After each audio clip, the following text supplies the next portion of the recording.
Ne oldu? Oku.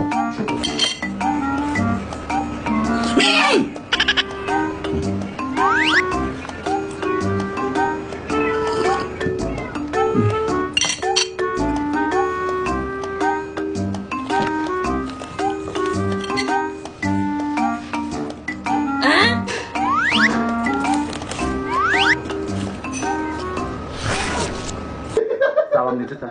Şükür. İndi dururam. Bir kənd çolpası pişirəm. Açmışım. Qoy ayaqqabımıza, öpəyəkimin qapımın çolpası. Ne oldu benim akşam? Nasıl bakacağım he? Nasıl değdirim? Ne oldu ama? Ali tehdirim var. Su tutarmışım. Kapımda örteğim var, kalkım var, bir çıkan var. Küreğimin yeniliğine bak. İşte bir kürek var. Geri kalın var sende.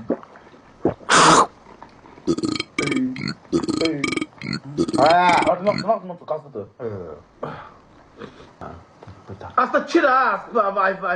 Elə bir ki, dədənələrindən nələri gəlmir.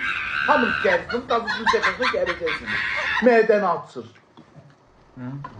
Evden safhada gel, Moyka'ya. Şimdi sarayım. Ben gelip bir skamika tuttum kızama. Ya o yüzden kurtsuma eksin gidin de.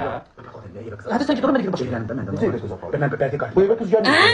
Bu eve demine mi? Hep tanışalım, gelin masasına götürün gelin belki. Siz gidin Moyka'ya, sen sen skamika ben de gidin.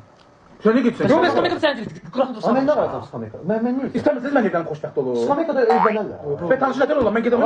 Burada 8.300 adam var, birini bakacak çift. Hatta sen 8 saat bildi içinde Skamika'ya nasıl kız gelir evlenmek için? Tanışmak için de. Ama bildi ki de. Ne oldu bildi ki de? Bakıda iki... Sonrası sehre yakın öyle 4'te 5'te öyle. Yani tezdi. Yok şeyler ama nasıl otlama. Oy. Ne oldu? Oy karnım. Allah'ım kızım geldi. Ne geldi? Ne geldi? Karnım